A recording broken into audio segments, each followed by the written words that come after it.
प्रपन्नपारिजाताय तोत्रवेत्रैकपाणये ज्ञानमुद्राय कृष्णाय गीतामृतदुहे नमः।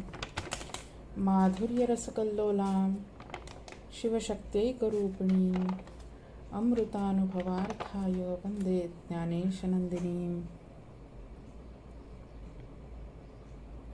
यस्य वेदमयी वाणी यस्य देवमयी तनुः यस्य ब्रह्ममयी दृष्टिः स गुरुः पातु मां सदा।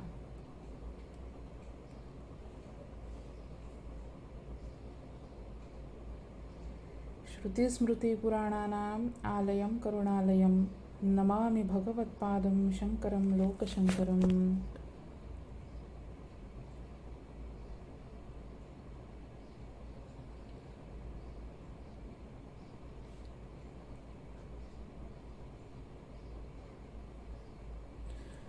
आपदामपहर्तारं दातारं सर्वसंपदां लोकाभिरामं श्रीरामं भूयो भूयो नमाम्यहम्। मी बोलावं असं काही निमित्त नव्हतं खरं. आपण रामनवमीच्या निमित्तानं जी व्याख्यानमाला घेतो त्या व्याख्यानमालेमध्ये आजपर्यंत मी स्वतः कधी बोललेले नाही आहे, पण तरीसुद्धा सहज एक अभंग डोळ्यासमोर आला. तुकाराम महाराजांच्या गाथेतला एक अभंग दिसला आणि त्या अभंगाचा विचार करता करता शेवटची जी ओळ होती अभंगाची किंवा शेवटचं कडवं म्हणा, त्या तिथे थोडासा विचार करायला भाग पडलं असं झालं. आणि म्हणून मग असं वाटलं ते कंटिन्यू डोक्यात सुरू होतं. मग काय करू शकतो? मग विचार आला की अनायसे रामनवमी आहे तर त्यानिमित्तानं आपण सांगितलं पाहिजे का, हा विचार आला. म्हणून एक थोडासा एक प्रयत्न करणार आहे, प्रामाणिकपणे सांगते, प्रयत्नच करणार आहे. खूप काहीतरी मोठं याच्यातून प्राप्त होईल असं काही नाही. पण अभंग असा होता, मी तो अल्पमतीहीन काय वर्णू तुझे गुण, उदकी तारिले पाषाण हे महिमान नामाचे. नाम चांगले चांगले माझे कंठी राहो भले, कपिकुळ उद्धरिले मुक्त केले राक्षसा. द्रोणागिरी कपी हाती आणविला सीतापती, थोर केली ख्याती भरत भेटी समयी. शिळा होती मनुष्य झाली थोर कीर्ती वाखाणिली, लंका दहन केली हनुमंते काशाने. राम जानकी जीवन योगियांचे निज ध्यान, राम राजीव लोचन तुका चरण वंदितो. तुकाराम महाराजांचा हा संपूर्ण एक अभंग. याचा पहिला भाग जेव्हा आपण पाहतो तेव्हा आपल्याला सरळ सरळ सगळं समजतं. त्यात स्पष्ट करण्यासारखं काही नाही. मी तो अल्पमतीहीन काय वर्णू तुझे गुण, साधी सोपी भाषा आहे. उदकी तारिले पाषाण सेतुबंधाचं वर्णन आहे. नाम चांगले चांगले ठीक आहे. कपिकुळ उद्धरिले समजलं आपल्याला. आपल्याला ह्या सगळ्या कथा माहिती आहे. मुक्त केले राक्षसा हे आपल्याला माहिती आहे. द्रोणागिरी कपी हाती आणविला हेही आपल्याला माहिती आहे. भरत भेट आपल्याला माहिती आहे. शिळा होती मुक्त झाली अहिल्याची गोष्ट माहिती आहे. लंका दहन केली लंका दहनाची गोष्ट माहिती आहे. या सगळ्या गोष्टी आपल्याला माहिती आहे. मग इथपर्यंत व्यवस्थित रामचरित्राच्या माध्यमातून केलेलं वर्णन पाहता राम जानकी जीवन योगियांचे निज ध्यान ह्या ठिकाणी एकदम थांबल्या गेलं.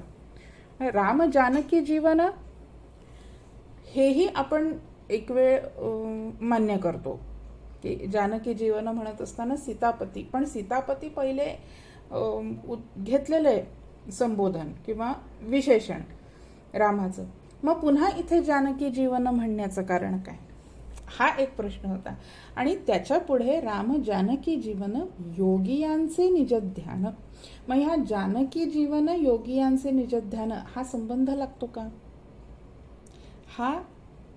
हा विचार माझ्या डोक्यात आला. सांगण्याचं कारण हा विचार डोक्यात आला आणि म्हणून तो विषय असा झाला की राम योगी यांचे निज ध्यान. कारण जानकी जीवन कोण आहे? रामच आहे. आणि योगी यांचे निज ध्यान रामच आहे. मग ह्या रामाला योगी यांचे निज ध्यान का म्हटला? या रामाला तो राजीव लोचन आहे वगैरे वगैरे ह्या गोष्टी मग अजून पुढच्या झाल्या. पण जानकी जीवन आणि योगी यांचे निज ध्यान हा विचार करत असताना एकदम डोक्यात असं आलं की एरवी आपण अनेक वेळा रामाचा विचार करत असताना राम शब्दाची जी व्युत्पत्ती पाहतो त्या व्युत्पत्तीमध्ये राम रमन्ते योगिनः अस्मिन् इति रामः असं म्हटलं जातं है ना. रमन्ते योगिनः अस्मिन् इति, ज्याच्यामध्ये योगी रममाण होतात त्याला राम म्हणतात. काही इतर अभंगांचा विचार केला तर मग आपल्या लक्षात येतं की हो, राम रंगी रंगले मन, हेही आपण ऐकलंय. म्हणजे पंडित भीमसेन जोशींचाच अभंग आहे, सगळ्यांना ठाऊक आहे. मग अजून त्याच्या पुढे थोडंसं जातो. मग असं वाटतं की खरं पाहिलं तर आपण जे काही पाहतो, जे काही वाचतो, मग ती ज्ञानेश्वरी असू दे, ती गीता असू दे, ह्याच्यामध्ये पण भगवंताने दुसरं काही सांगितलेलं नाही आहे, हेच सांगितलं आहे. 9व्या अध्यायामध्ये, गीतेच्या 9व्या अध्यायामध्ये, 18व्या अध्यायामध्ये, या सगळ्या अध्यायांमध्ये 2 अध्यायांमध्ये, सगळ्या नाही चुकलं, 2 अध्यायांमध्ये मनमना भव मद्भक्तो मद्याजी माम नमस्कुरु ही ओळ जशीच्या तशी येते है ना. मनमना भव मद्भक्तो मद्याजी, बाकीचं सोडून द्या, मनमना भव. या मनमना भवचा ट्रान्सलेशन करताना ज्ञानेश्वर माऊलींनी म्हटलंय तू मन हे मीची करी. आता हा सगळा जेव्हा आपण विचार करतो, राम योगी यांचे निज ध्यान, राम रंगी रंगले मन, मन हे राम झाले, आई एक त्याच्यात हे येतो, मन हे राम झाले, मन मना भव, तू मन हे मीची करी. हे सगळं जेव्हा आपण पाहतो तेव्हा हे सगळं समानार्थी वाटायला लागलं. हे इज इक्वल टू हे इज इक्वल टू हे इज इक्वल टू हे इज इक्वल टू हे, है ना. बरोबर आहे ना. मग विचार आला की तू मन हे मीची करी म्हणजे नेमकं काय? मनमना भव म्हणजे नेमका काय हो? मन हे राम झाले म्हणजे नेमकं काय झालं? योगिनः अस्मिन् रमन्ते, रमन्ते ते रममाण होतात म्हणजे नेमकं काय होतं? किंवा आपण जो विषय घेतला योगी यांचे निज ध्यान, हे निज ध्यान कसं होतं है ना. हे सगळे प्रश्न येतात की नाही. म्हणून ह्या सगळ्याचा विचार मांडत असताना मी रामचरित्रातली एकही कथा सांगणार नाही, कारण ती आपल्या सगळ्यांना माहिती आहे किंवा माझ्यापेक्षा जास्ती तुम्हाला माहिती आहे. माझा खूप रामायणाचा अभ्यास नाही आहे, मी प्रामाणिकपणे सांगते. पण ह्याच्या आधीचं वर्णन तुकाराम महाराजांनी जे केलेलं आहे ते सगळं चरित्रात्मक वर्णन आहे आणि ते सगळं आपल्याला माहिती आहे. पण राम जानकी जीवन आणि योगियांचे निज ध्यान असं म्हणत असताना हा जानकी जीवन योगियांचे निज ध्यान होतो, तो कसा होतो हे पाहायचं आहे. आलं का लक्षात? कथा येणार नाही, चरित्रात्मक भाग येणार नाही, मी फार मनोरंजन होईल असंही काही सांगणार नाही, पण मी थोडंसं सिद्धांतांच्या दृष्टीने सांगेन. थोडं सिद्धांत, थोडंसं लक्ष द्यायचं आहे. कसं हे आपण एकाच वाटेनं खूप चालतो आणि आता खूप चालणं झालंय आपलं, हो की नाही. आता थोडंसं पुढं जायचं, आता थोडं आपल्याला आता थोडंसं तात्विक दृष्ट्या पाहता आलं पाहिजे. म्हणून थोडे सिद्धांत पाहिजे. कठीण नाही आहे, आपल्याला माहिती असलेलेच आहेत, काहीही कठीण नाही आहे पण थोडं सिद्धांतांच्या दृष्टीने जेव्हा आपण विचार करतो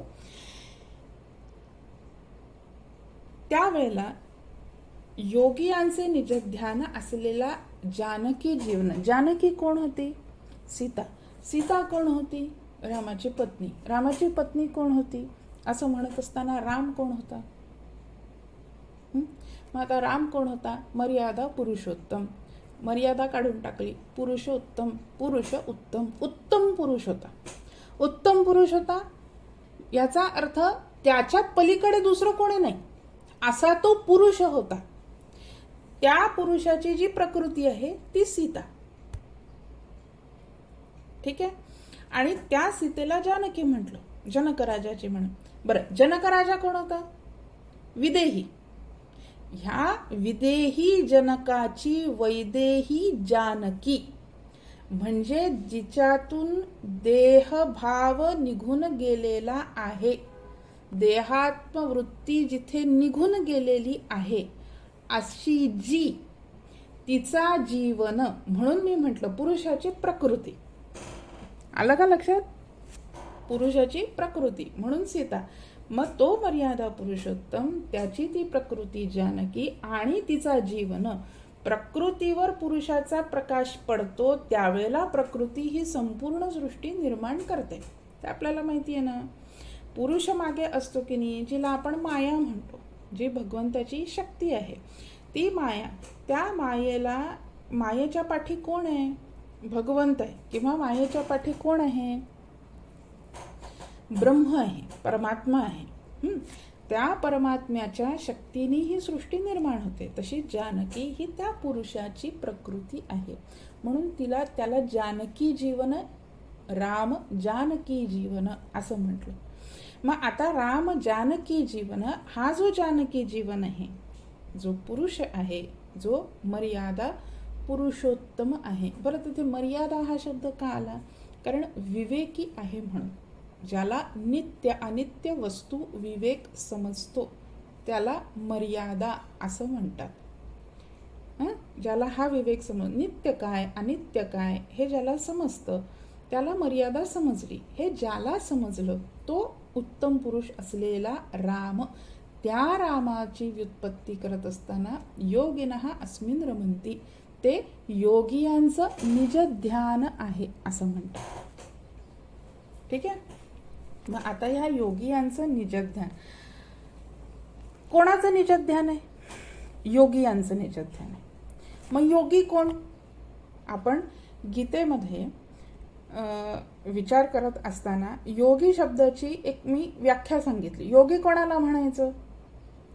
कोणाला म्हणायचं? आपल्या गीता वर्गातल्या कोणी आपल्याला सांगेल का? योगी कोणाला म्हणायचं? बरोबर,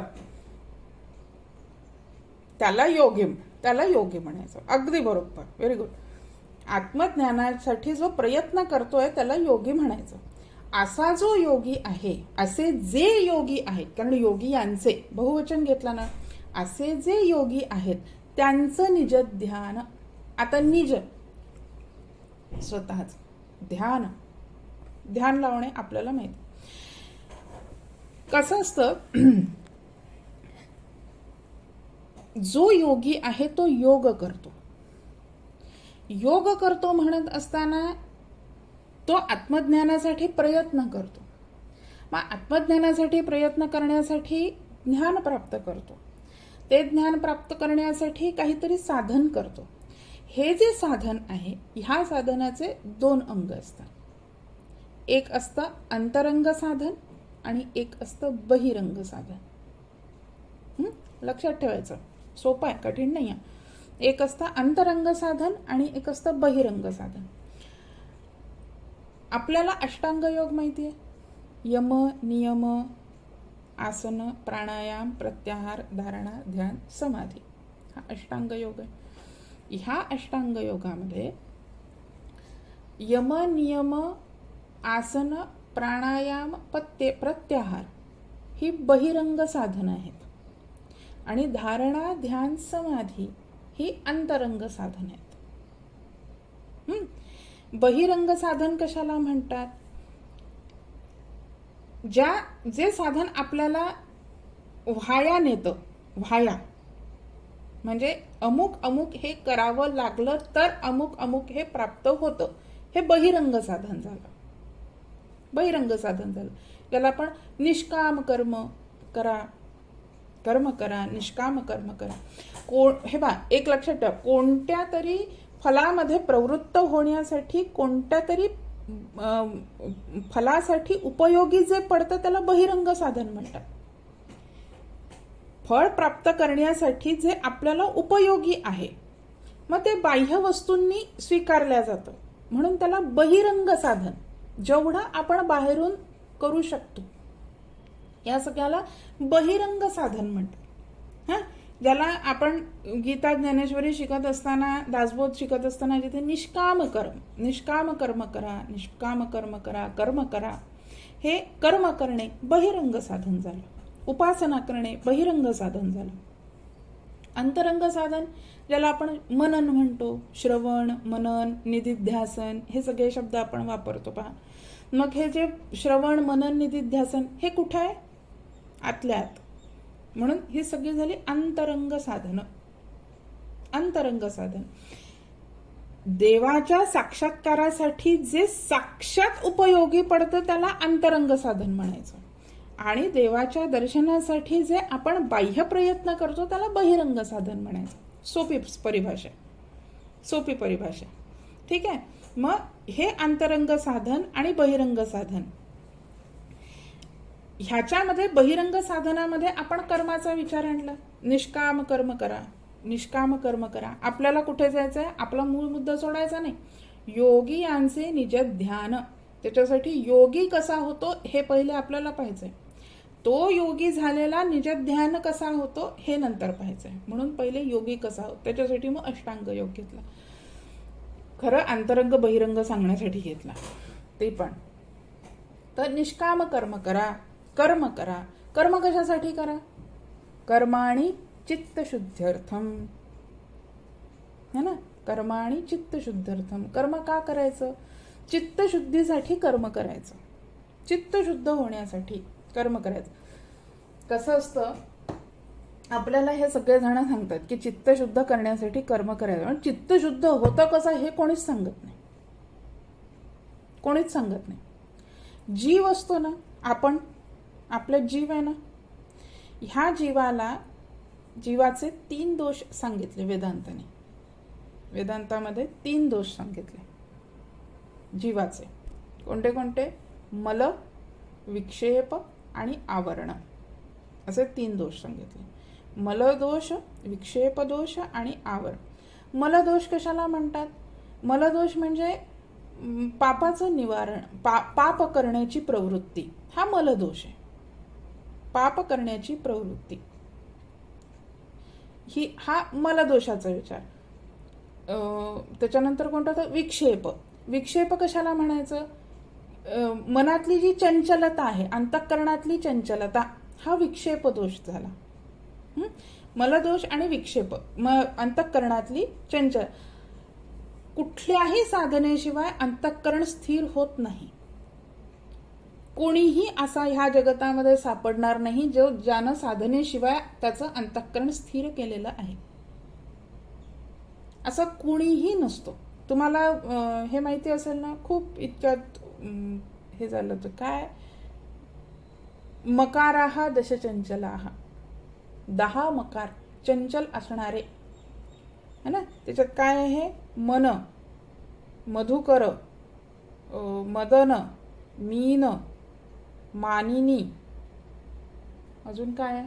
मरुत, मा, मेघ, मर्कट आणि मद, असे 10 आहे. ह्या 10चा म्हणून म्हणतात मकाराहा दशचंचलाहा. हे जे 10 मय अतिशय चंचल आहे. माकड अतिशय चंचल, मन अतिशय चंचल, मधुकर भ्रमर अतिशय चंचल, मानिनी स्त्री अतिशय चंचल, मा लक्ष्मी, मा म्हणजे लक्ष्मी, लक्ष्मी अतिशय चंचल, मद उन्माद अतिशय चंचल, त्याच्यानंतर मदन काम अतिशय चंचल. हे सगळे चंचल आहेत. मेघ, मेघ म्हणजे आपला ढग, चंचल, तो कधी एका ठिकाणी थांबून हे करत येतो, ते धावत राहतात. चंचल, हे सगळे चंचल आहेत. ह्या चंचल असणाऱ्यांमध्ये सगळ्यात पहिलं सांगितलंय मन. मन पहिल्या नंबरवर येतं. विचार करा किती चंचल असेल. म्हणून चंचलम ही मनः कृष्ण प्रमाथी बलवत दृढम. चंचलम ही मनः कृष्ण इथपर्यंत सांगितलं तरी कृष्णाला समजलं असतं मन चंचल आहे, त्याला समजत नाही शकले.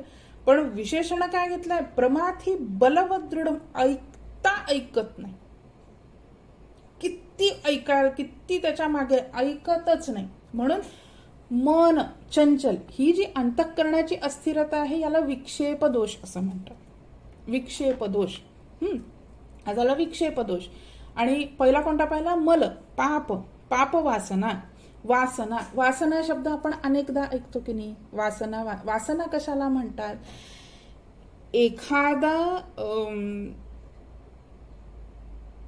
कसं सांगू, एखादा पाप आपल्याकडून घडलं, त्या पापाचा परिणाम आपल्याला भोगावा लागला, तरी सुद्धा पापाचा परिणाम भोगून झाल्यानंतर सुद्धा तेच पाप करण्याची पुन्हा प्रवृत्ती होणं, ह्याला म्हणतात वासना.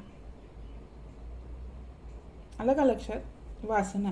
समजा उदाहरणार्थ एखादा चोर, अट्टल गुन्हेगार, चोरी केली, चोरी करताना पकडल्या गेला, त्याला पकडलं, जेलमध्ये घातलं, जेलमध्ये त्याला शिक्षा झाली काही महिन्यांची, वर्षांची, जी काही त्याच्या अपराधावर अवलंबून.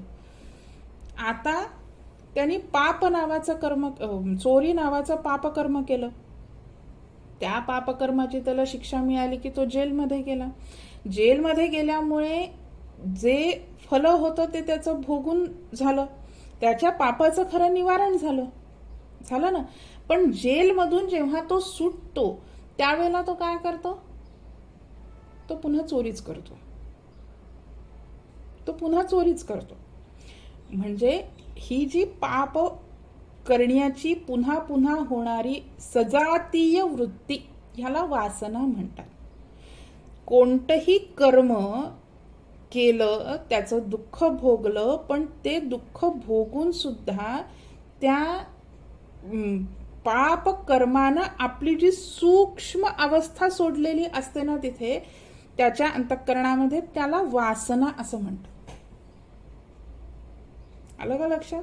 आता समजा वासना हा शब्द आला तर हे लक्षात ठेवायचं, कोणतंही कर्म आपण केल्यानंतर त्याची फलप्राप्ती होऊन ते फलाचा त्याचा उपभोग घेतल्यानंतर सुद्धा त्या कर्माची सूक्ष्म अवस्था ज्या अंतःकरणात असते, ती सूक्ष्म अवस्था पुन्हा वर येते, त्याला म्हणतात वासना. आता विसरायचं नाही, वासना खूप छोटे छोटे शब्द असतात ना, हे आपण खूप वापरतो पण आपल्याला प्रॉपर त्याचा अर्थ माहिती नसतो. याला म्हणतात वासना. ही जी वासना आहे, ही वासना पुन्हा पुन्हा पुन्हा पुन्हा तेच करायला लावते. का, कारण मन, त्या मनामध्ये ती अवस्था असल्यामुळे आणि मन चंचल असल्यामुळे, म्हणून ह्याला विक्षेप दोष असं म्हणतात. विक्षेप, सतत तेच होणं. ते एक कविता होती ना, आपण काय होतं, पुन्हा पुन्हा चुकण्यासाठी असं काहीतरी, आपण मात्र शिकत असतो पुन्हा पुन्हा चुकण्यासाठी, असा शेवट आहे त्या कवितेत. आपण मात्र शिकत असतो पुन्हा पुन्हा चुकण्यासाठी. म्हणजे काय, कारण विक्षेप दोष असल्यामुळे कितीतरी वेळा आपल्याला समजतं हे चुकीचं आहे, आपल्याकडून ही चूक झाली, पुन्हा होता कामा नाहीये, पण पुन्हा तीच होते, पुन्हा तेच होतं. का, विक्षेप दोष, मनातला विक्षेप दोष. मग पहिला आपण कोणता पाहिला, मल, दुसरा विक्षेप, पुन्हा पुन्हा तीच वासना होणं, चंचल असल्यामुळे तीच. मग कोणता उरला, तिसरा. पहिला मल होता, दुसरा विक्षेप होता, तिसरा कोणता सांगितला होता, आवरण. लक्ष आहे. चला, आवरण दोष. आवरण म्हणजे झाकण, पडदा टाकणे. आवरण आपल्या मूळ स्वरूपाविषयी असलेलं आवरण. मूळ स्वरूप आपलं झाकून टाकलेलं आहे. आपलं मूळ स्वरूप झाकून टाकणं, ह्याला आवरण म्हणतात. आपल्याला आपले ग्रंथ काय सांगतात, मी ब्रह्मरूप आहे, है ना. बुद्धी निश्चये आत्मज्ञान ब्रह्मरूप भावी आपणा आपण. ज्ञानेश्वरीमध्ये सांगितलं ना, आत्मज्ञान कधी होतं? बुद्धीचा निश्चय झाला की. आणि मग काय समजतं? ब्रह्मरूप भावी आपणा आपण. मी स्वतः ब्रह्मरूप आहे. मी ब्रह्मरूप आहे. मी आत्मस्वरूप आहे. है ना. वासुदेव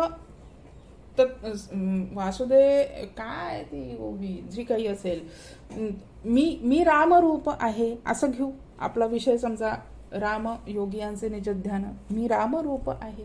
हे आपल्याला आपले ग्रंथ, आपले संत मंडळी, आपले शास्त्र, हे सगळ्यांनी हे सांगून सुद्धा आपण आपल्याला कोण समजतो?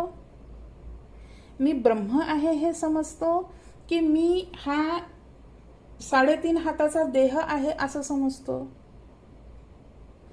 मग मी समजा म्हटलं की आजपासून असं समजा की मी ब्रह्म आहे, असं समजा मी ब्रह्म आहे असं समजा. तुम्ही समजाल का? तुम्ही म्हणाल काय सांगते, खरंच आहे का? आपण कुठे ते कुठे असा. हे जे आपल्याला वाटतं की नाही, आपण कुठे ते कुठे, याला आवरण म्हणतात. याला म्हणतात आवरण. आपल्या आवरणामुळे, आपल्या स्वरूपावर असलेल्या आवरणामुळे आपल्याला असं वाटतं. आपल्याला कुठे ते जमतं, आपल्याला काय समजतं, हे जे आपल्याला वाटतं त्या आवरणामुळे वाटतं. याला म्हणतात आवरण दोष. याला म्हणतात आवरण दोष. मग ह्या 3 दोषांचं निवारण करण्यासाठी आपल्याला आपल्या शास्त्राने सांगितलं. काय सांगितलं? साधना करा. साधना करा. कशी करायची आहे साधना? म्हणून ते सांगतात कर्माणि चित्तशुद्ध्यर्थम. कर्माणि चित्तशुद्ध्यर्थम ऐकाग्र्यार्थम उपासना. ते सांगतात म्हणजे कोण सांगतं? आचार्य सांगतात, शंकराचार्य. काय सांगतात? कर्माणि चित्तशुद्धीसाठी कर्म करा. कशी कर्म करायची आहे? मग कर्माचे प्रकार सांगितले. नित्य, नैमित्तिक, काम्य, प्रायश्चित्त, हे सगळे कर्माचे प्रकार सांगितले. नित्य कर्म, रोज कर्म करायचं. रोज आपल्या शास्त्राने प्रत्येक कर्माचा प्रकार सांगितलेला आहे. रोज कर्म करायचं. नित्य कर्म करा. अहरह स्नात्वा संध्याम उपासीत. नित्य कर्म. रोज आंघोळ करून, आंघोळ रोज करायची आहे. आजचे दिवस करत नाही ना, आमच्याकडे अभिज्ञा म्हणते रोजच तर करते आई, आता आज नाही करत. ती लहान आहे, पण एक उदाहरणादाखल सांगितलं. रोज अहह स्नात्वा. म्हणजे दिवस. रोज सकाळी उठून स्नान करायचं. आणि स्नान करून काय करायचं? संध्याम उपासीत. संध्या करायची. कशासाठी संध्या करायची? ते संध्येचं कर्म केल्यानंतर 10 वेळा जरी गायत्रीचा जप केला, शास्त्र सांगतं, मी सांगत नाही, 10 वेळा जरी गायत्रीचा जप केला तरी सुद्धा अंतःकरण आपोआप शुद्ध. अंतःकरणामध्ये पापाची वासना निर्माण होत नाही. हे फल आहे रोजच्या संध्येचं. नित्यकर्म सांगितलंय. नित्यकर्म आपल्या गीतेमध्ये पहिल्या अध्यायामध्येच अर्जुनाची जी बडबड आपण ऐकतो की एवढं युद्ध केल्यानंतर काय होईल, काय होईल, काय होईल, त्याच्यात तो वापरतो लुप्त पिंडोदक क्रिया. येतं ना, लुप्त पिंडोदक. पिंडदान. पिंडदान हे श्राद्ध कर्म आहे. ते नैमित्तिक कर्मामध्ये येतं. वर्षातून एकदा ते करावं लागतं म्हणून ते नैमित्तिक कर्म. पण उदक क्रिया. उदक क्रिया म्हणजे आपल्या पितरांना वर्षातून एकदा पिंडदान करायचं, पण उदक क्रिया पितरांसाठी रोज सांगितली. रोज पाणी द्यायचं पितरांना. म्हणून उदक क्रिया ही लुप्त होऊन जाईल कृष्णा, असं अर्जुन म्हणतो. म्हणून लुप्त पिंडोदक क्रिया. तर पिंड ही नैमित्तिक कर्म, पण उदक क्रिया हे नित्य कर्म. नित्य कर्माचा भाग पाहत होतो आपण, म्हणून सांगितलं. नित्य कर्म केलंच पाहिजे, त्याने चित्त शुद्ध होतं. नैमित्तिक कर्म, जी नैमित्तिक कर्म सांगितलेली आहेत ती सगळी करायची. म्हणजे श्राद्धादिकांसारखी जे नैमित्तिक कर्म असतात, आपले कुळाचार जे असतात ते नैमित्तिक कर्म, हे सगळे व्यवस्थित करायचे असतात. काम्य कर्म एखादी कामना पूर्ण करण्यासाठी म्हणून केलं जाणारं जे कर्म असतं त्याला काम्य कर्म असं म्हणतात. जसं राजा दशरथांनी पुत्र कामेष्टी यज्ञ केला, कारण पुत्र प्राप्ती व्हावी अशी इच्छा होती, म्हणून पुत्र काम इष्टी, इष्टी म्हणजे यज्ञ, पुत्राची कामना करणारा यज्ञ असा यज्ञ केला. म्हणून पण शास्त्र आपल्याला सांगतं की जो कोणी साधक आहे त्या साधकानं मात्र काम्य कर्म करायचं नाही, त्यानं काम्य कर्म करणं टाळा.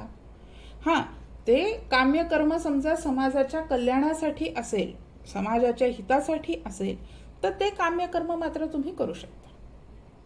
ते करू शकता की पाऊस पडत नाही आहे, एखादा गावाच्या बाहेर एखादा मठ आहे, तिथे कोणीतरी एक महात्मा राहतो, विरक्त महात्मा आहे, त्याला सांगितलं बाबा तू इतका विरक्त विरागी माणूस आहेस, अधिकारी पुरुष आहे, पाऊस पडत नाही, याच्यासाठी आपण एक कोणता असतो तो पाऊस पडण्यासाठीचा तो यज्ञ, त्याचं नाव आहे काहीतरी, नेमकं विसरली, तर तो आपल्याला करायचा आहे. त्याने म्हणावं की हो, तो त्यांनी केला. का केला? कारण समाजाच्या हितासाठी म्हणून तो केलेला आहे, म्हणून त्यानं तो केलेला चालतो.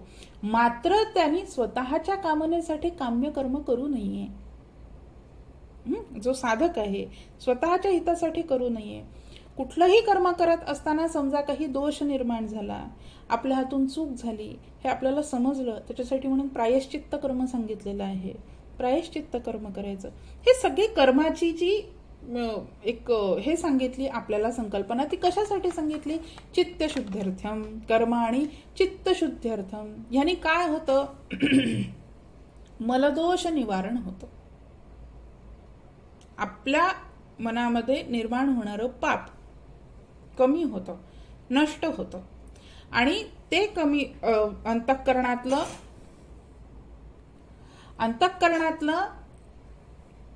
मलदोष निघून गेला की मग अंतःकरण स्थिर होण्यासाठी म्हणून सहज होतं. मग ते अंतःकरण स्थिर होण्यासाठी काय सांगितलं? चित्त एकाग्र्यम उपासना करा. कशासाठी करा? जे चित्त मलदोषातून निवृत्त झालेलं आहे अशा चित्तासाठी, असं चित्त स्थिर होण्यासाठी म्हणून उपासना करा. एकाग्र होण्यासाठी उपासना करा. उपासना म्हणजे काय? उपासना म्हणजे काय? धार असते ना, शंकराच्या मंदिरात जातो, शंकराच्या पिंडीवर जी धार पडत असते कंटिन्यू, ती उपासना. अखंड धार, आपल्या अंतःकरणाची अखंड धार त्या भगवंताकडे लावणं, ह्याला म्हणतात उपासना. खंड पडू न देता अंतःकरण स्थिर करण्यासाठी केलेला तो प्रयत्न आहे. म्हणून उपासना. उप आणि आसन. उपनाम समीपे. उप म्हणजे समीप, जवळ. आसनम राहणं. मग तिथे अगदी देवाच्या जवळ जाऊनच बसायचंय पूर्ण वेळ, मंदिरात असं जाऊन बसलं, हे करायचं पूर्ण वेळ 24 तास तिथे देहाने बसलं पाहिजे जरुरी नाहीये. आपलं अंतःकरण पूर्णतः तिथे असणं, अंतःकरणानं देवाच्या जवळ राहणं, त्या अंतःकरणाच्या क्रियेला उपासना म्हणतात. देह कुठेही असो, अंतःकरण तिथे. त्याने काय होतं? विक्षेप दोष निवृत्त होतो. कर्माने मलदोष निवृत्त झाला आणि उपासनेने काय होतं? विक्षेप दोष निवृत्त होतो. आता मल आणि विक्षेप हे दोन्ही निवृत्त झाले. आणि हे करावेच लागतात, त्याच्याशिवाय आपल्याला गती नाही. ती ज्ञानेश्वरीतली ओवी येते ना, मनशुद्धीच्या मार्गी जयी विजयी व्हावे वेगी, तई कर्म सबळा लागी आळसू न कीजे. काय म्हणतात माऊली? मनशुद्धीच्या, ज्यांना चित्त शुद्ध करायचं आहे ना, चित्त शुद्ध करून ज्यांना विजय प्राप्त करायचा आहे ना, त्यांनी कर्म सबळा लागी आळसू न कीजे. त्यांनी कर्मामध्ये आळस करू नये बाबा. कर्म केलंच पाहिजे. अंतःकरण स्थिर करण्यासाठी उपासना केलीच पाहिजे. हे का करायचं? मला आणि विक्षेप ह्या दोन्हीही दोषांचं निवारण होण्यासाठी. झालं? 2 दोष निघून गेले. आता राहिला तिसरा, आवरण. आवरण दोष. ह्या आवरण दोषामध्ये आपण ब्रह्म आहोत हे आपल्याला समजत नाही, है ना. आपण ब्रह्म आहोत हे आपल्याला समजत नाही. मग काय करायचं? माझ्यातलं आवरण निघून जावं याच्यासाठी मी काय केलं पाहिजे? मग सांगतात, ज्ञान प्राप्त करा, भगवंताचं ज्ञान प्राप्त करा, आत्मसाक्षात्कार करून घ्या. पण होणार कसा? मग म्हणतात, श्रवण करा, मनन करा, निदिध्यासन करा, तत्वम पदार्थ शोधन करा. हे सगळे उपाय सांगितले त्यांनी. हे सगळे आतापर्यंतचे पाहिले जे बहिरंग साधन होते. आणि आता हा जो येतो हा अंतरंग साधनामध्ये येतो. एकदा मला विक्षेप दूर झाले की आवरणाला दूर करण्यासाठी अंतरंग साधना कामात येते. जे भेद आपण पाहत होतो, अंतरंग आणि बहिरंग, हे आवरण दूर होण्यासाठी अंतरंग श्रवण करायचं. श्रवण केल्यानं काय होतं? म्हणतात ज्ञान प्राप्त होतं. श्रवण केल्यावर ज्ञान प्राप्त होतं. मनन केलं की ज्ञान बिलकुल प्राप्त होतच होतं. निदिध्यासन केलं की बिलकुल पक्क ज्ञान झालं समजा. आणि तत्वम पदार्थ शोधून केलं, साक्षात्कारच झाला म्हणतात. साक्षात्कारच झाला म्हणतात. आता गंमत अशी आहे, ज्ञान प्राप्त करण्यासाठी कर्म करायला सांगितलं, बरोबर, कर्म ज्ञानाला उपयोगी आहे. उपासना करायला सांगितली, हो, उपासना सुद्धा ज्ञानाला उपयोगी आहे, बरोबर आहे. पण कर्म कसं आहे किंवा कर्म मार्ग कसा आहे की कर्म केल्यानंतर चित्तशुद्ध होऊन त्या चित्तशुद्धीच्या द्वारे ते ज्ञानाला उपयोगी होतं. उपासना कशी आहे? उपासना केल्यानंतर आपल्यातला विक्षेपदोष दूर होऊन किंवा विक्षेपदोषाच्या नाशाद्वारे ज्ञान होतं. म्हणजे मल आणि विक्षेप दूर करण्यासाठी कर्म आणि उपासना बहिरंग. का बहिरंग?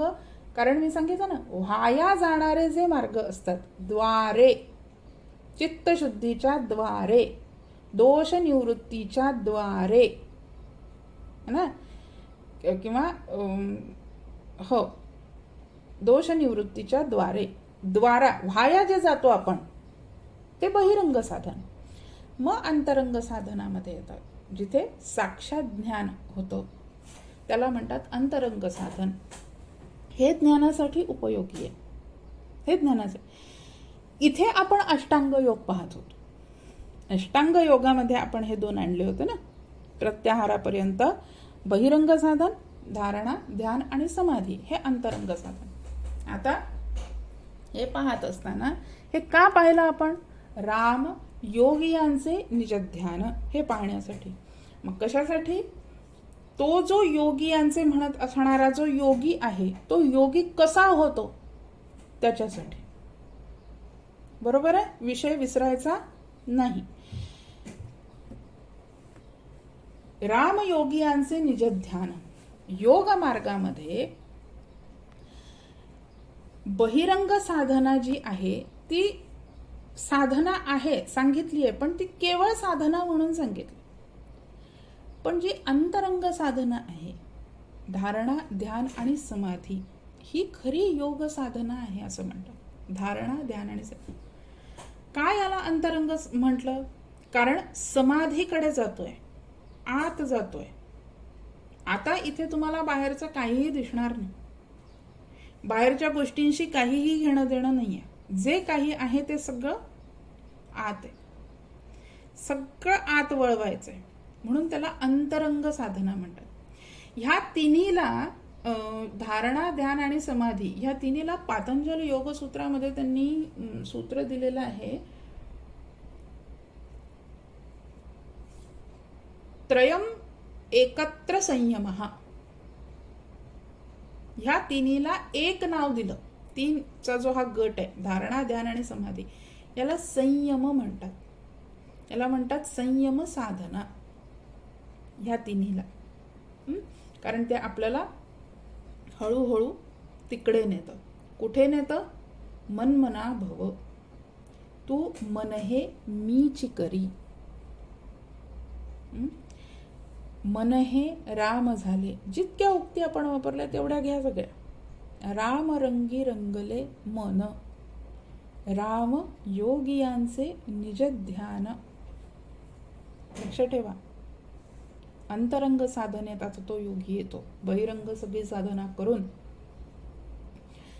धारणा. कशाला म्हणतात धारणा? आपलं चित्त एका ठिकाणी नेणं आणि तिथे ते पक्क करणं, ह्याला धारणा असं म्हणतात. देशबंधश्चित्तस्य धारणा असं सूत्र आहे, पतंजली योगसूत्र. देशबंध चित्तस्य, चित्तस्य देशबंधः. आपलं चित्त कुठल्या तरी देशाच्या, एका देशाच्या ठिकाणी नेऊन तिथे बांधणे, बंध, त्याला धारणा असं म्हणतात. तिथे बांधणे, तिथे एकाग्र करायचं. एकदा तिथे नेलं की तिथे हे बा, धारणा, ध्यान, समाधी, तसं पाहिलं हे सगळं आपल्याला एका लेव्हलवर असल्यासारखं दिसतं, पण तरी सुद्धा त्याच तिथे एक भेद, थोडा थोडा भेद आहे. धारणा आपलं चित्त बाहेर देशामध्ये, कुठल्या तरी एका देशामध्ये नेऊन तिथे बांधायचंय, धारणा झाली. त्या बाहेरच्या वस्तूवर बांधलेलं चित्त ती वस्तू घेऊन जेव्हा आत येतं आणि त्याच वस्तूला जेव्हा आपण आत पाहायला लागतो तेव्हा ते ध्यान होतं. आणि जेव्हा ही धारणेची क्रिया संपून जाते, ध्यानाची क्रिया संपून जाते आणि कुणीतरी ध्यान करणार आहे हेही संपून जातं, मात्र ज्या वस्तूवर ध्यान केलं होतं ती वस्तू जशीच्या तशी राहते, जिथे एकरूपता येऊन जाते, त्याला समाधी असं म्हणतात. हा भेद आहे, हा भेद आहे. एक एक पाहू. देशबंधश्चित्तस्य धारणा, चित्ताची देशबंधता, याला धारणा म्हणतात. कुठेतरी तिथे नेऊन, एका ठिकाणी नेऊन देवाच्या चित्तवृत्तीशी आपली चित्तवृत्ती न्यायची. देवाच्या ठिकाणी आपली चित्तवृत्ती न्यायची, तिथे ती बांधून ठेवायची, याला धारणा म्हणतात. जरुरी नाहीये हे फक्त देवाच्याच बाबतीत घडतं, असं काही जरुरी नाहीये. मी फक्त उदाहरणादाखल ते दिलं. धारणा कुठेही होऊ शकते. आपण चमत्कार पाहतो ना, चमत्कार पाहतो, चमत्कारावर आपला विश्वासही असतो, चमत्काराला आपण नमस्कारही करतो, है ना. कसा होतो? धारणेनं होतो, धारणेनं होतो. एखादा मनुष्य, आपण असं म्हणू सिद्ध पुरुष आहे बाबा. का सिद्ध पुरुष आहे? तो म्हणाल ते त्याच्या मनात येईल ते. त्याला समजा वाटलं माझ्या ठिकाणी हत्तीचं बळ आलं पाहिजे, हत्तीचं बळ असलं पाहिजे, त्याच्यात हत्तीचं बळ येतं. कसं येतं? धारणेनी. त्यानं काय केलं? हत्तीच्या बळावर, हत्तीच्या बळाच्या देशाशी आपली चित्तवृत्ती बांधून घेतली, ती तिथं धारणा केली. ती धारणा केल्याबरोबर ह्याच्या ठिकाणी हत्तीचं बळ आलं. जबरदस्त काम. बलेषु हस्त्यादि बलानी असं उदाहरण दिलं त्यांनी. हत्तीचं बळ तुम्हाला प्राप्त काय करायचं? हत्तीच्या बळाशी आपली चित्तवृत्ती न्यायची, तिथं बांधूनच घ्यायची. हेच झालं धारणा. ह्याला म्हणतात धारणा. काय केलं? बाहेरच्या एका ठिकाणी आपण आपलं चित्त बांधून ठेवलं. आता तिथे जे चित्त आपण एक केलेलं आहे, म्हणून आपण चांगलं उदाहरण घ्यायचं. देवाच्या ठिकाणी आपण आपली चित्तवृत्ती बांधून ठेवली, आपली धारणा आपण तिथे स्थिर केली. आता ती स्थिर केलेली जी धारणा आहे ती बाहेरून आपल्याला आत आणायची, ज्याला आपण म्हणतो ध्यान. आपण धारणा करत नाही, आपण डायरेक्ट ध्यान करतो, ज्याला म्हणतात ध्यान. तत्र प्रत्ययैकतानता ध्यानम असं सूत्र आहे. तत्र म्हणजे कुठे? त्या देशबंधाच्या ठिकाणी जिथे चित्त आपलं बांधल्या गेलं होतं, तत्र त्या ठिकाणी आपण एकाग्र झाल्यानंतर जो प्रत्यय आपल्याला येतो त्या प्रत्ययाशी एकतानतेचा प्रयत्न करणं, याला ध्यान म्हणतात. देवासमोर उभे राहतो, मंदिरात गेल्यानंतर देवाला नमस्कार करतो. अगदी गेल्या गेल्या डोळे तर बंद करत नाही, पहिले देवाला पाहतो की नाही. जातो मंदिरात, छान देवाला पाहतो, हात जोडतो, हात जोडून देवाला पाहतो आणि देवाला पाहता पाहता डोळे बंद करतो. काय केलं आपण? पहिले आपण धारणा केली, देशबंध चित्तस्य, धारणा केली. त्या देवाच्या ठिकाणी आपली चित्तवृत्ती बांधून ठेवली. ती बांधून ठेवल्यानंतर जसं आपल्याला समजलं की बस, आपले डोळे आपोआप बंद झाले, ठरवून नाही बंद केले, आपोआप बंद झाले. ध्यान, तो जो देश आहे, तो देश जसाच्या तसा, तो तिथे जो प्रत्यय आहे, तो प्रत्यय जसाच्या तसा आत घेतला, डोळे बंद केले आणि त्या प्रत्ययाशी एकतानता, प्रत्ययैकतानता, ती एकतानता करण्याचा प्रयत्न सुरू केला आणि आपण डोळे बंद करून शांत उभे राहिलो. ध्यान, याला म्हटलं त्यांनी ध्यान. आलं लक्षात? जो धारणा करत असताना येणारा प्रत्यय आहे, तो प्रत्यय आपल्या आत घेऊन, आपल्या चित्तवृत्तीमध्ये घेऊन त्याच्याशी एकतान होण्याचा प्रयत्न करणं, ह्याला ध्यान असं म्हणतात. आता जो आपण त्या देवाशी प्रयत्न केलेला आहे, ह्या ध्यानामध्ये पुढे काय होतं, आपली जी चित्तवृत्ती आहे, ती चित्तवृत्ती आपण एकाच प्रवाहामध्ये वाहू देणं, हा प्रयत्न करायचा असतो. तिथे मग दुसरी वृत्ती येण्याला संधी द्यायची नाही. विजातीय वृत्ती प्रवाह अंतरिता सजातीय वृत्ती प्रवाह ध्यानम असं म्हणतात. विजातीय वृत्ती प्रवाह अंतरिता, दुसरी कुठली वृत्ती इथे न येऊ देणं, त्याला अंतर देणं, त्याला बाजूला करणं. आणि सजातीय वृत्ती प्रवाह, वृत्ती असते ना, वृत्ती क्षणभंगूर असते, वृत्ती क्षणभंगूर असते. काय होतं, आपल्या मनामध्ये वृत्ती निर्माण होते, निर्माण झाली काही क्षण ती टिकते आणि लगेच ती नष्टही होते. ती नष्ट झाली की लगेच दुसरी वृत्ती निर्माण होते. आपण जे विचार करतो, ह्या विचारांमध्ये सुद्धा तेच होतं, एकामागे एक विचार येतात आहेत. ह्याचा अर्थ तो विचार येतो, टिकतो, संपतो, दुसरा विचार येतो, टिकतो, संपतो, तिसरा विचार येतो. ही सगळी मालिका आपली सुरू आहे. तशाच वृत्ती असतात, जशा मनामध्ये वृत्ती उठत असतात तसं तसं तसं तसं घडत.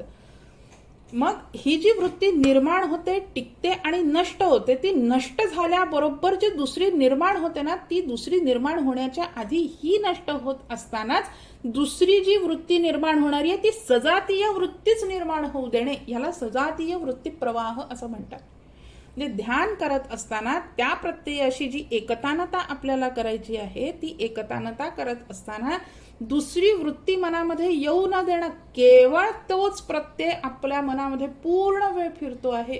ध्यान, याला ध्यान असं म्हणतात, याला म्हणतात ध्यान.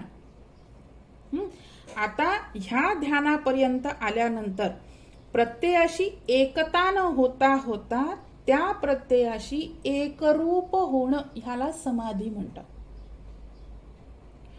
एकरूप कधी होतं, जेव्हा त्रिपुटी निघून जाते. ध्येय ध्यान ध्याता ही त्रिपुटी पूर्ण लया जाओ. ध्येय असतं, ध्यान असतं आणि ध्याता असतो. ध्याता मी, ध्यान करणारा. ध्येय ज्याचं ध्यान करायचं आहे तो, आणि ध्यान क्रिया, त्याच्यासाठी त्या ध्येयाला प्राप्त करण्यासाठी करण्याचं साधन, त्याला ध्यान म्हणतात.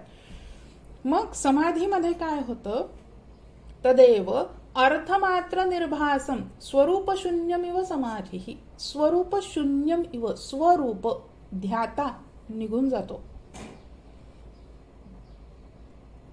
ठीक आहे. आणि ध्यान, जी क्रिया आपण करत होतो, जो प्रयत्न आपण करत होतो, तोही निघून जातो. मग काय उरलं, केवळ ध्येय. क्रियाही निघून गेली, ध्याताही निघून गेला, केवळ ध्येय उरलं. जे प्राप्त करायचं आहे तेवढंच उरलेलं आहे. तिथे मी करणारा कोणी नाही, काहीतरी करतो आहे असंही नाही. आता आपोआप होत आहे. ह्याला एकरूपता, एकरूपता असं म्हणतात. चित्त चैतन्य एकरूप होणं, ही झाली समाधी. अंतरंग साधनेमध्ये पहिले त्यानं धारणा केली, धारणेनंतर ध्यानाचा प्रयत्न केला आणि ध्यानानंतर समाधीपर्यंत तो जाऊन पोचला. इथे तो योगी झाला. इथे तो योगी झाला. आणि इथे त्याची अवस्था काय झाली माहिती आहे का?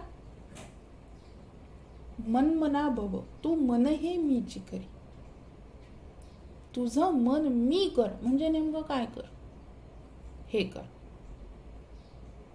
हे कर.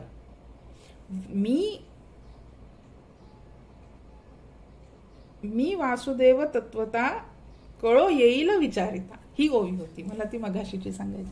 मी वासुदेव तत्वता कळो येईल विचारता, ज्ञानेश्वरीतलीच ओवी आहे. मी केवळ वासुदेव आहे, केवळ. आता धारणेचा विषय नाही आहे, ध्यानाचा विषय नाही आहे, आता फक्त ध्येय, ध्येयिक गोचर पूर्ण तो जेव्हा झाला, तो झाला योगी. याला म्हणतात मनमनाभ. मन हे राम झाले. असा जो योगी आहे त्या योग्याचं निज ध्यान कोण आहे? राम. आता योगी यांचे इथपर्यंत तर आपण येऊन पोचलो. निज ध्यान एका वाक्यात होतं, त्याला काही वेळ लागत नाही. इथपर्यंत समजायला वेळ लागतो, निज ध्यान व्हायला वेळ लागत नाही. ऑलरेडी तो समाधीपर्यंत येऊन पोचलेला आहे. मग जिथं तो एकरूप झाला आहे, आता त्याला ब्रह्माशिवाय दुसरं काही दिसत नाही. सगळं ब्रह्म आहे. तुकाराम महाराजांची गोष्ट माहिती आहे ना? तुकाराम महाराजांकडे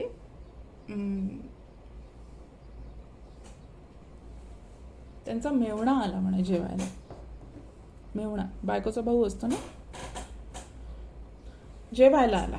बायकोनी भाऊ आला म्हणून फार छान आनंदाने स्वयंपाक केला. दोघं जेवायला बसले, जेवायला वाढलं. बायको भाऊ आला म्हणून फार खुश होती आणि आनंदाने जेवायला वाढलं. तुकाराम महाराज खरं बाहेर जाणार होते भजनाला. त्यांना सांगितलं नका जाऊ, आज भाऊ येणार आहे. म्हणले ठीक आहे, इथेच भजन करतो. तिथे बसून भजन केलं. जेवायला वाढलं, सुंदर ताट वाढलं.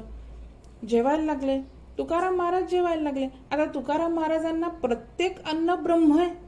अन्न हे पूर्ण ब्रह्म, कारण मूळ वृत्तीच ब्रह्माची झाली होती. मग आता दुसरं त्याच्याशिवाय काही दिसत नाही. प्रत्येक घास हा ब्रह्ममय आहे. तर त्यांना काही फरक पडे ना. महाराजांचं जेवण होत आलं तरी भावाचा पहिला भातच संपेना. बायकोला प्रश्न पडला, म्हणे असं काय झालं की याच्याने जेवण होत नाहीये. तिने महाराजांना विचारलं, म्हणे स्वयंपाक छान झालाय ना? फार सुंदर उत्तम स्वयंपाक झालेला आहे. त्याला विचारलं काय काही कमी जास्त झालाय का? तो म्हणला नाही, मी थोडासा घरून येताना थोडासा खाऊनच निघालो होतो, त्याच्यामुळे भूक नाही. म्हणले ठीक आहे. आणि नंतर जेव्हा ही स्वतः जेवायला बसली त्यावेळेला तिला समजलं अन्नात मीठच नाही. अन्नात मीठ नाही म्हणून आपला भाऊ जेवू शकला नाही हे तिला त्यावेळेला कळलं. मात्र महाराजांना काही फरक पडला नाही. का? कारण मन ब्रह्ममय झालंय. एकदा मन ब्रह्ममय झालं की मग समोरचं अन्न सुद्धा ब्रह्म होतं. तुमची पूर्ण सृष्टी प्रकृती पूर्ण ब्रह्ममय होते. म्हणून हे सगळं ब्रह्म ब्रह्म हे झालं म्हणजे नेमकं काय झालं तर योगियांचं निज ध्यान. आता ते त्या स्वतःच्या ध्यानामध्ये आहे. आदौ ब्रह्माहमस्मी इति अनुभव उदिते खल्विदम ब्रह्म इति पश्चात, असं शंकराचार्य म्हणतात. आदौ ब्रह्माहमस्मी इति दोन ज्ञानाचे प्रकार सांगितले. पहिलं अहम ब्रह्मास्मी आणि दुसरं सर्वम खलु इदम ब्रह्म. मग म्हणतात पहिलं ज्ञान कोणतं होतं? अहम ब्रह्मास्मी होतं की सर्वम खलु इदम ब्रह्म होतं? मग म्हणतात नाही, पहिलं अहम ब्रह्मास्मी आदौ, शंकराचार्यांचं वाक्य आहे, चुकीचं नसेल. आदौ ब्रह्माहमस्मी अहम ब्रह्म अस्मी हे ज्ञान पहिले होतं. एकदा हे ज्ञान झालं की मग सर्वम इति अनुभव उदिते खल्विदम ब्रह्म इति पश्चात, सगळं ब्रह्म आहे, सगळं ब्रह्म आहे. आता ह्याच्याशिवाय दुसरं काहीही नाही, हा सगळा बोध होतो. रामसुखदास महाराजांची गीता आहे की नाही, त्या गीतेमध्ये वासुदेव सर्वमिती समहात्मा सुदुर्लभ हा जो श्लोक आहे, या श्लोकावरचं जेव्हा ते सांगतात, एक उदाहरण देतात. एक मला 5 मिनिट द्या, विषय संपवते मी. उदाहरण देतात. ते म्हणतात, एक महात्मा होता, मार्गानं जात होता. जाता जाता त्याला थोडंसं भूक लागल्यासारखी झाली, म्हणून उसाचा मळा दिसला. वाचलंही असेल अनेकांनी. उसाचा मळा दिसला. त्याला असं वाटलं की एखादा ऊस घेऊ आणि खाऊया. जातात तिथे, ऊस तोडतात. तो काडकन तोडल्यामुळे आवाज होतो तोडण्याचा. तो नेमका त्या ऊसाचा जो मळ्याचा जो मालक असतो, त्या मालकाला, तो मालक तिथे बसला असतो का, कारण त्याचे आधी अनेक ऊस चोरीला गेलेले असतात. त्याने ठरवलं असतं, आज तर मी बिलकुल चोराला पकडणारच आहे. म्हणून नेमका कडकन आवाज आल्याबरोबर तो येतो. तो आला आणि ह्याला पाहिलं ऊस खाताना. त्याला असं वाटलं, आज चोर आहे. त्याला म्हटलं, लेका, रोज माझे ऊस नेऊन चोरून नेतो. म्हणून त्यांनी एक ऊस घेतला, तो तोडला आणि ह्या महात्म्याला बदललं आणि इकडे रस्त्यावर आणून टाकून दिलं. आता ह्याला इतकं मारलेलं असल्यामुळे हा बिचारा पडून होता. तेवढ्यात कुणीतरी एक ह्या महात्म्याच्याच गावचा किंवा या महात्म्यांना जाणणारा परिचयाचा जो कोणी, तो येत होता. आणि येता येता त्याला महात्मा दिसल्याबरोबर, अरे यांना इतकं कसं काय लागलं, काय झालं असेल, काय नाही. त्यांना घेतलं, आपल्या बैलगाडीत ठेवलं आणि नेलं दवाखान्यात नेल्यानंतर उपचार केल्यानंतर त्यांना थोडी शुद्ध आल्यानंतर मग त्यांनी सांगितलं की असं झालेलं होतं, मी तुम्हाला इथे आणून ठेवलं. म्हणले, ठीक आहे, मी आता राहील. आणि तो निघून गेला. दुसरा कोणीतरी एक आला त्याच दवाखान्यात, कोणी परिचयाचे जे कोणी होते त्यांना भेटण्यासाठी म्हणून. आणि त्यांनी पाहिलं की अरे, हे महात्मा परिचयाचे होते. तिथे गेले. त्याला असं वाटलं, बिचारे महात्मा एकटे आहेत, कोणी सेवा करणारं नाही, काही खाण्यापिण्याची सोय नाही, कसं करावं. म्हणून तो बाहेर गेला, फळं आणली आणि त्यांना विचारलं, तुम्हाला भूक लागली का, काही खायला द्यावं का, एखादं सेफ तरी मी कापून देऊ का. असं म्हणून त्याने ते सेफ कापलं आणि त्यांना ती फोड दिल्याबरोबर महात्म्याच्या डोळ्यात पाणी आल्याबरोबर ह्याला असं वाटलं की आपलं काहीतरी चुकलं का, आपण काहीतरी चुकीचं बोललो का, आपल्याकडून अनादर झाला का, असं वाटलं. हे वाटत असतानाच महात्मा अचानकपणे बोलायला लागला, म्हणे, देवा, भूक लागली म्हणून उसाचा मळाही तुम्हीच दाखवला, ऊस तोडायलाही तुम्हीच सांगितलं, मारही तुम्हीच दिला, मारल्यानंतर जे काही जखमी झालो तुम्हीच दवाखान्यात आणून ठेवलं, आणि पुन्हा फलही खायला मला तुम्हीच देताय. ही त्याची बडबड ऐकल्यानंतर त्याला असं वाटलं, माणूस पागल झाला. आता मला सांगायचंय की महात्म्याची जी अंतःकरणाची जी वृत्ती आहे, ती वृत्ती धारणा, ध्यान आणि समाधीपर्यंत पोचल्यामुळे समहात्मा सुदुर्लभ, क महात्मा वासुदेव सर्वमिती समहात्मा सुदुर्लभ, जो सगळीकडे वासुदेवाला पाहतो असा महात्मा सुदुर्लभ आहे. का, कारण ते त्याचं निज ध्यान झालेलं आहे म्हणून. आलं लक्षात? ते त्याचं निज ध्यान झालेलं आहे. हे योगी ज्याच्यामध्ये रममाण होतात त्याला राम असं म्हणतात.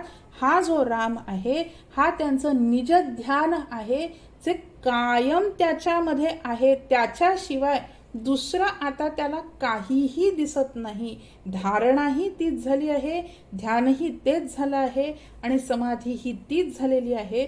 म्हणून रामप्रभू हे योगियांचं निज ध्यान आहे. ते ध्यानही आहेत आणि निजही आहेत, म्हणजे ते त्यांचं ध्यानही आहेत आणि ते स्वरूपही आहेत. त्याला जेव्हा आपण काय सांगणार होती, मन हे राम झाले म्हणतो किंवा रामरंगी रंगले मन म्हणतो, त्यावेळेला योगिनः अस्मिन रमन्ते असं म्हणत असताना तो राम योगियांचं ध्यान होतो. त्यावेळेला तो मनमना भव होतो, तो मन हे मीच करी होतो. आणि जेव्हा ते योगियांचं निज ध्यान होतं त्यावेळेला स्वरूपावस्थेमध्येही केवळ तोच असतो, त्याच्याशिवाय इतर दुसरं कोणीही नसतं. असा ह्या सृष्टीमध्ये, ह्या प्रकृतीमध्ये राहूनही जो जीवनदाता आहे, म्हणून तो जानकी जीवन असलेला योगियांचा निजध्यान होतो. म्हणून राम जानकी जीवन योगियांचे निजध्यान अशा प्रकारे ते सिद्ध होतं. आलं लक्षात? थांबूया. यदत्र सौष्ठवं किंचित तद्गुरोरेव मे नहि, यदत्र असौष्ठवं किंचित तन्ममैव गुरोर्नहि. ज्ञानेश्वर माऊली.